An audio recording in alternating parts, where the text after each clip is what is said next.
Welcome to this IELTS listening practice test. There are 4 sections and 40 questions in total. Each recording is played only once. You'll have time to read the questions before each part and check your answers afterward. At the end, you'll get 10 minutes to transfer your answers. Get ready with a pen and paper. Now let's begin section 1.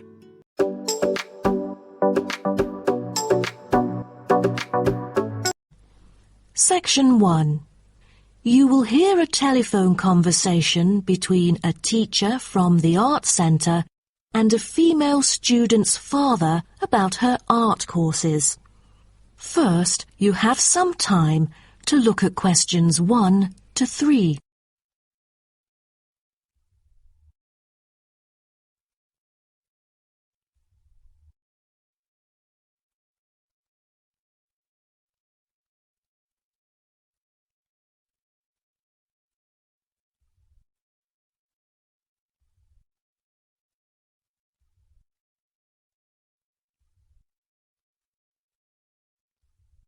You will see that there is an example which has been done for you.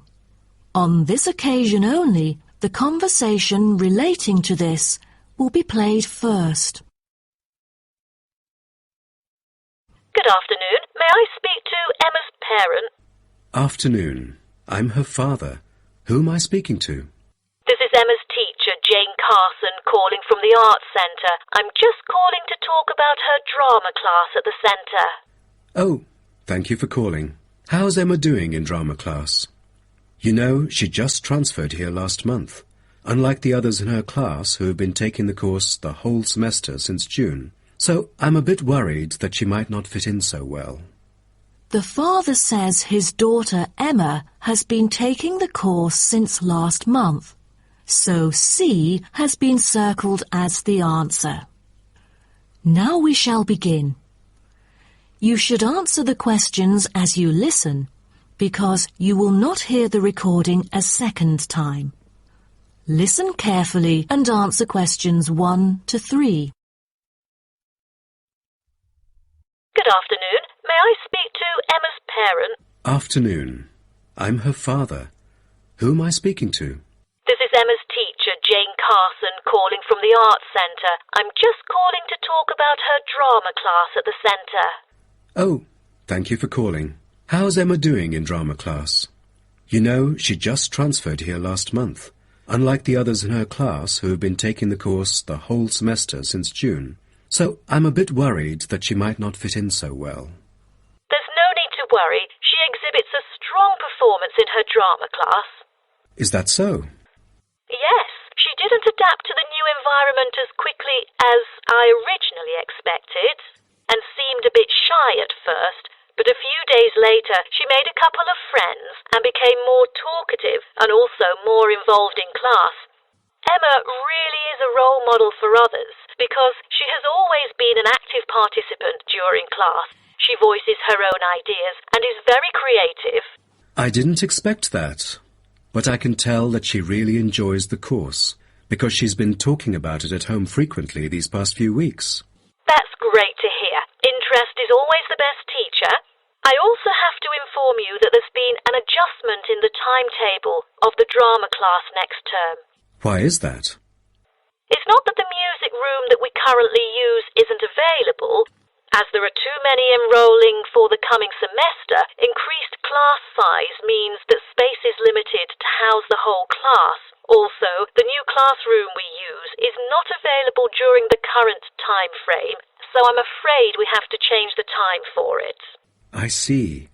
So when would it be? As you know, the current class begins at 3:15, but the new time of the drama class would be 4:45. I'm afraid I have errands to run during that time. On the other campus, the class still begins at 3:15, but for the campus Emma goes to, it is the only time available for drama class. Oh, I see. I have to make adjustments to my course schedule then. No problem. Before you hear the rest of the conversation, you have some time to look at questions 4 to 10.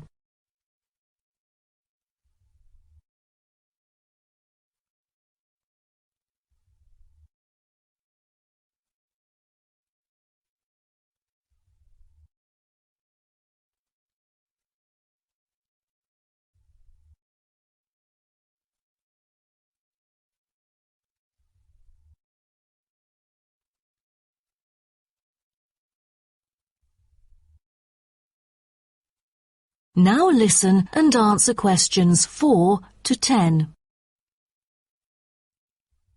Miss Carson, I'm thinking about signing Emma up for another art course. I'm thinking about dance class. Dance class is a popular course here, a great choice for a child to shape up and have fun. But unfortunately, it is oversubscribed at the moment. I have to put you on the waiting list. That's too bad. What else can I choose from then? Could you give me some advice? Sure. Emma could take singing class as well. This would improve her musicality. Sounds good. When is that? It is held every Friday evening. That's too bad. Emma already has a swimming class earlier that evening. It will be too late for her to come home if she takes this course. There is also a vocal course available. Emma's got a great voice. I'm sure she'll stand out in the class. Tell me about it. The vocal course starts at 4:30 p.m. every Tuesday. It isn't fully booked yet. Great teacher, experienced and beloved by students. The price is a bit higher though. How much is it? It's $110. Oh, that's too much. Way over our budget. We have to cover the extra cost if we choose it. Or maybe Emma could take music class. What is it about? Learning about songs and musicals. Well, the students have the opportunity to play different instruments like the piano, drum and so on. They can also learn to write music under professional guidance. That's exactly what Emma is eager to learn. How much would it cost? It was $63 last term, but this term it is $85, $22 more than the original price. We can afford that. When does the course begin? The course starts on September the 7th. Can we start 1 week later, on September the 14th? My daughter will be on a trip to France with her mum on the 7th. No problem, and the teacher for the class is Jamal Curtis. Just contact him if you have any further questions regarding the course. Jamal Curtis? How do you spell Curtis? Oh, it's C-U-R-T-I-S. Thank you. That is the end of section 1. You now have half a minute to check your answers.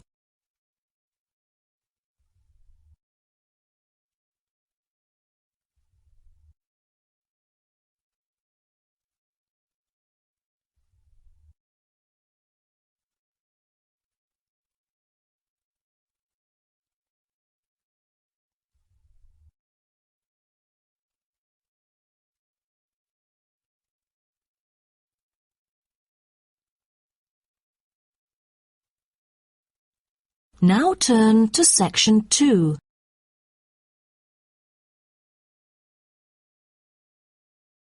Section 2.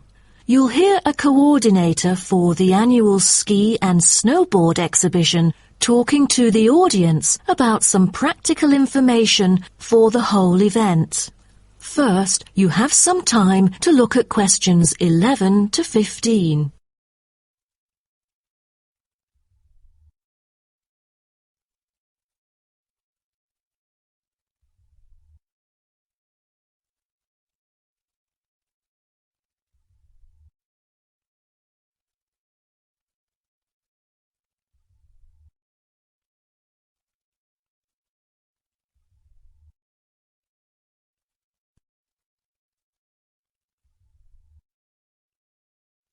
Now, listen carefully and answer questions 11 to 15. Good morning, everyone, and welcome to the annual ski and snowboard exhibition held from April the 8th to 17th.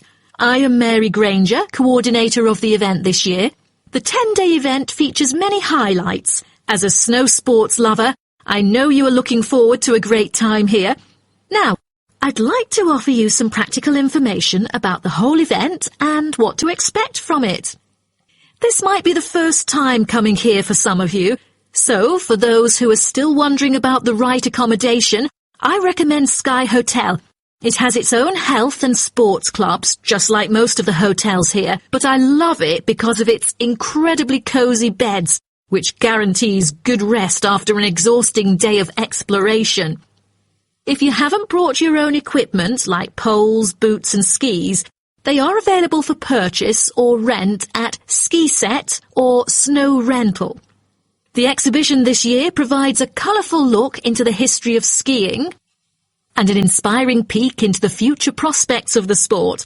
Apart from the fascinating photo exhibitions and the most up-to-date skiing gear like always, this year we have added 4 computers which can imitate the process of skiing, ensuring the same physical activity and sensations that appear during the skiing process on downhill slopes. But I have to warn you that it might be quite time-consuming to line up for the free trial experience. Many have posed the question as to how to enter the skiing and snowboarding competition. Well, rather than filling out the back of the entrance ticket or bombarding the committee with emails, the most effective method is by checking out the exhibition newsletter delivered every month for availability. At the most beloved local event, the exhibition has also drawn attention from the press. Last year, massive media coverage was on the worrisome amount of snowfalls. In order to avoid the same predicament, several artificial skiing slopes have been built. With more participants this year, we have lowered the entrance fee, which has been widely reported to local newspapers. A bonus for our participants is the ski program.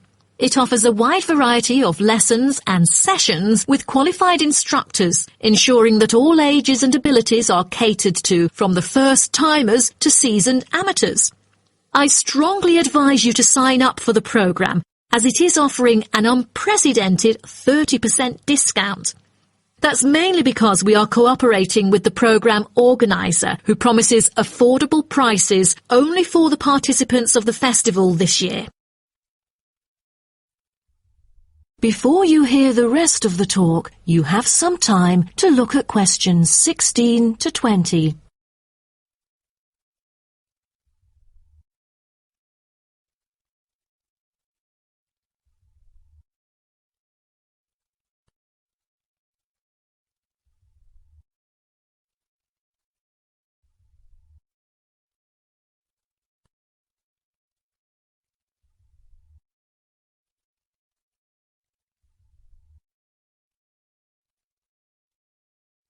Now listen and answer questions 16 to 20.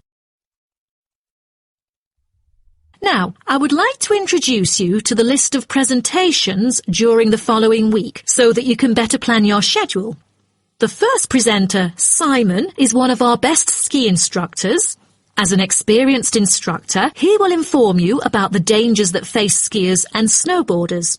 Accidents happen mostly to those who are careless or ignorant. Good risk management involves considering both the probability and consequences of an accident. The next speech, titled Solution, is given by Jamie Kurt. A list of problems may occur to novice skiers and snowboarders, so he is going to offer useful information for first-timers on choosing the appropriate gears, the right dress code, and ways of protecting your skin. For instance, some of you may have rented the skiing equipment, but rental footwear is notoriously uncomfortable. Then, Jamie will provide instructions to help make your footwear fit better. The third speech is about a documentary introducing skiing and snowboarding and the difference between the two sports. It also depicts a group of snow lovers exploring new slopes with breathtaking views.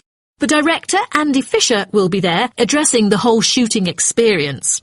The fourth talk is about the tricks of skiing, presented by Harry Tyson. It is most useful for those who have already tried skiing, yet still need more practice to master the sport. Harry will teach you how to turn more skillfully. A lot of people can keep their skis roughly parallel, but there's no point if you make it hard to work with and slide around out of control. Useful exercises will also be suggested to improve your parallel skiing technique so that you can tackle steeper slopes and enjoy yourself more. Jason Smith will be the last presenter, mainly addressing towards advanced skiers. He manages to apply snow climbing into skiing. Climbing in soft snow, you are floundering around. Walking becomes harder, so a good trick during climbing is to maintain a wider gait, approximately shoulder width, so that you are more stable while walking. This works for skiing as well. That is the end of section 2. You now have half a minute to check your answers.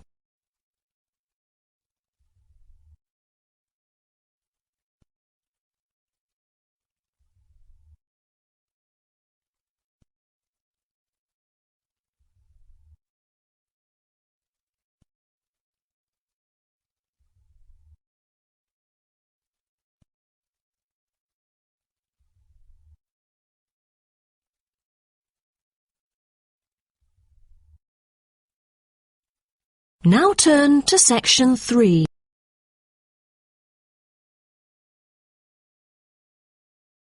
Section 3. You will hear a student called Jerry discussing a pedagogy course with his tutor. First, you have some time to look at questions 21 to 23.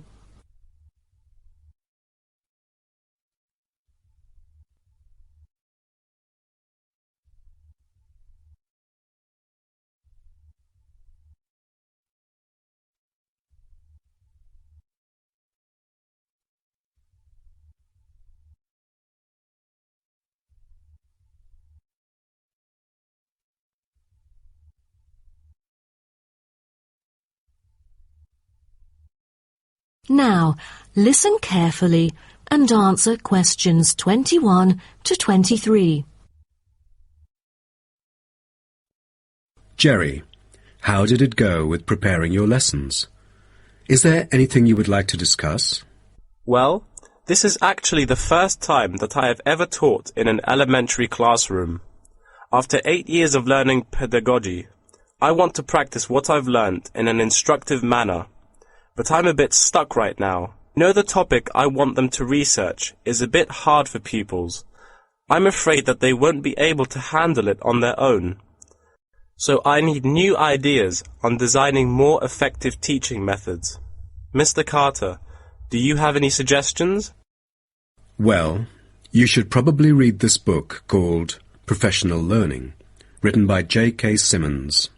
He is a professor who just transferred here last semester, but is already popular amongst the students for his creative teaching methods. There is an extensive range of learning approaches mentioned in the book, including approaches for team research, which might be helpful to you. You mean dividing the students into groups to do research? I've never thought of this before. How does it work? Professor Simmons has already demonstrated how efficient this approach can be. Basically, it aims to increase cooperation between students so they can present the results in a collaborative fashion. It helps them to develop their own voice and perspective. I'll check out the book as soon as possible. It seems I can borrow some of the essential concepts and work them into my course design. Before you hear the rest of the talk, you have some time to look at questions 24 to 30.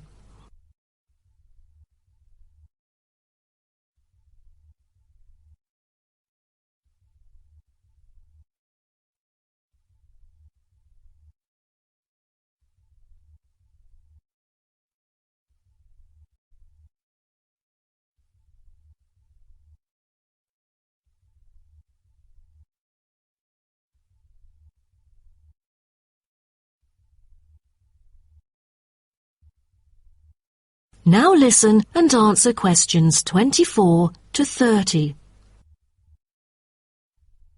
Well, I was thinking maybe I could use both observation and non-observation as a part of my teaching methodology.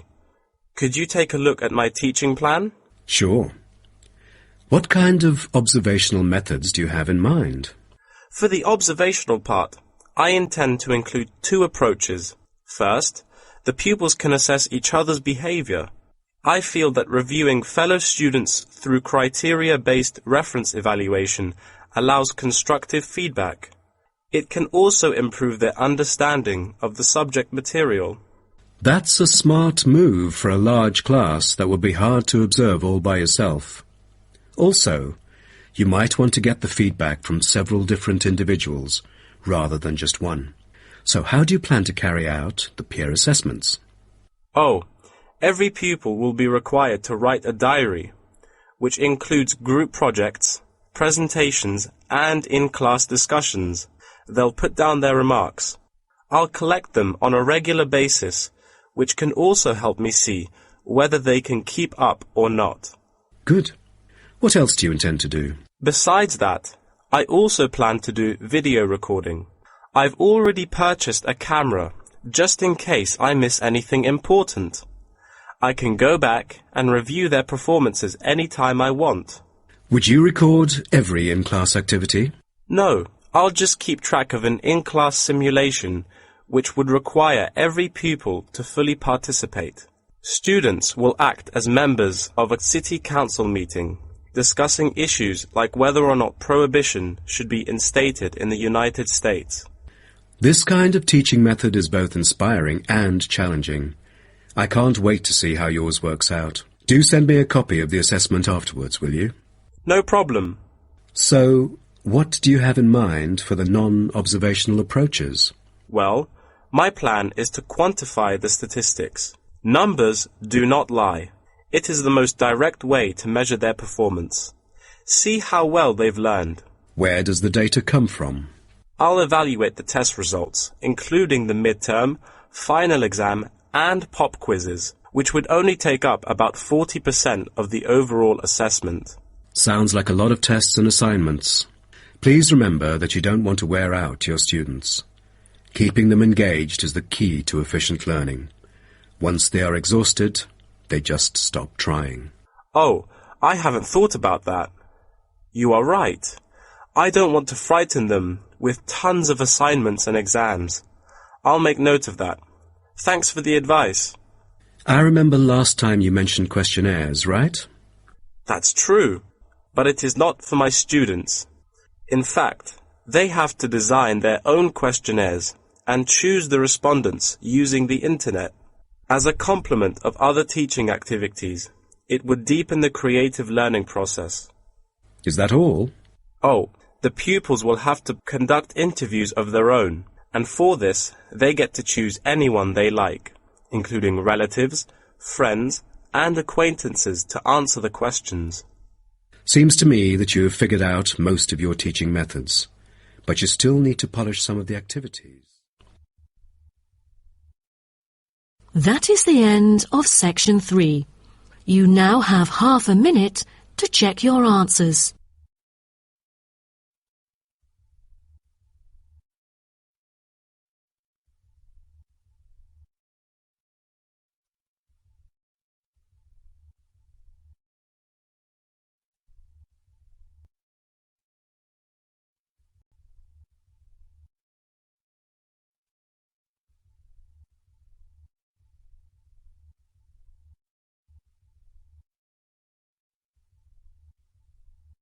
Now turn to section 4.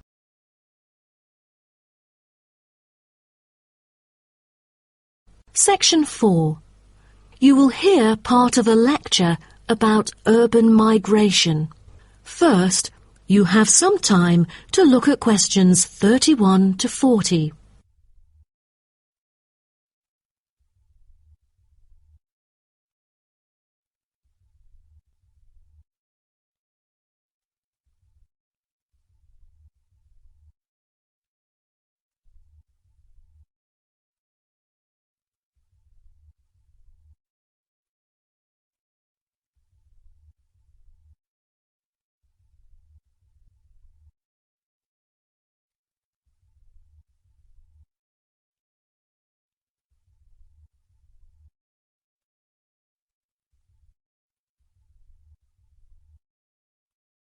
Now, listen carefully and answer questions 31 to 40.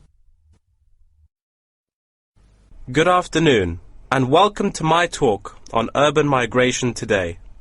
The world has experienced unprecedented urban growth in the recent decades. As much as 3% of Earth's landmass has been urbanized, an increase of at least 50% over previous estimates. Today, people living in cities already outnumber those in rural areas, and the trend does not appear to be reversing. In addition, cities have larger amounts of carbon consumption than rural areas. This is a result from two major aspects. First, with the increase of urban population around the world, the massive construction of urban infrastructure and residential housing is hard to avoid. Second, urban households have a higher rate of car ownership and use more gasoline products. Even though rural exodus is often negatively judged, there are also benefits of migration shared by the local environment and the society as a whole. Well, firstly, global trends of increasing urban migration and population urbanization can provide opportunities for nature conservations, particularly in regions where deforestation is driven by agriculture. As rural dwellers leave their homes, local forests are left to recover. What's more, it is easier for city dwellers to get around.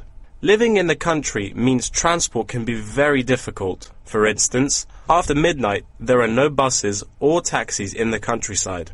However, there is still a number of public transport modes to choose from in the city.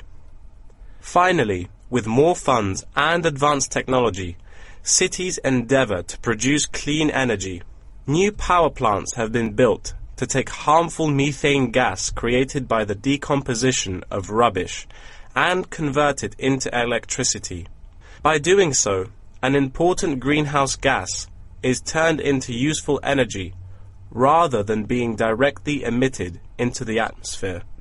The hustle and bustle of city life offers women the opportunity to explore different professions and pursue their own careers. Women in cities work as engineers, managers, and even football players. This change of roles has affected their marital status and family life. More women are choosing their careers over marriage, which raises the graph of late marriages. As a result, more are remaining single well into their late 30s. They want to be independent and earn money on their own. It is also easier for them to get a promotion while working in the city. Women are slowly achieving wider participation at work, while in rural areas, the mindset is still very conservative.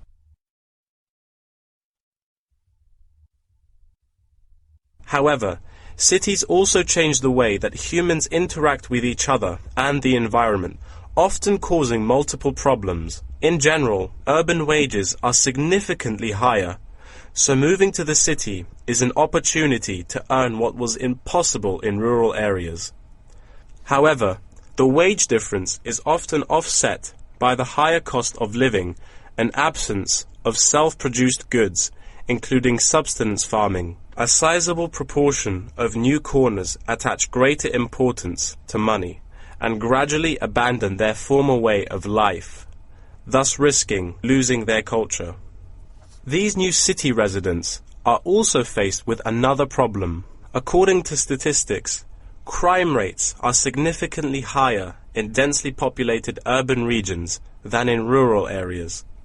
For instance, property crime rates in our metropolitan areas are 3 to 4 times as high in comparison to the rates in rural communities. Immigrants, upon arrival into cities, typically move into the poor, blighted neighborhoods because that is where they can afford to live. Crime in these areas is high and reflects poor living conditions, as these neighborhoods experience great levels of poverty. This pattern also occurs for violent crimes, which is much more common in large urban areas than elsewhere. In addition, traffic congestion and industrial manufacturing are prominent features of the urban landscape, which take their toll on the natural environment and those who depend on it. Air pollution from both cars and factory emissions affect the health of countless urban residents. Rural to urban migration can boost the urban economy. With a better economy, cities provide their residents with better welfare, but the concentration of services and facilities such as education, health, and technology in urban areas inevitably contributes to greater energy consumption. Another problem with life in the city is traffic congestion. It makes people late to work and thus stresses us out before we even get there. Deliveries can't arrive on time, gas costs money. The quality of life of those commuters starts to decline. What's worse is that if congestion makes it harder to match the right workers to the best jobs, it is economically inefficient as well. That is the end of section 4. You now have half a minute to check your answers.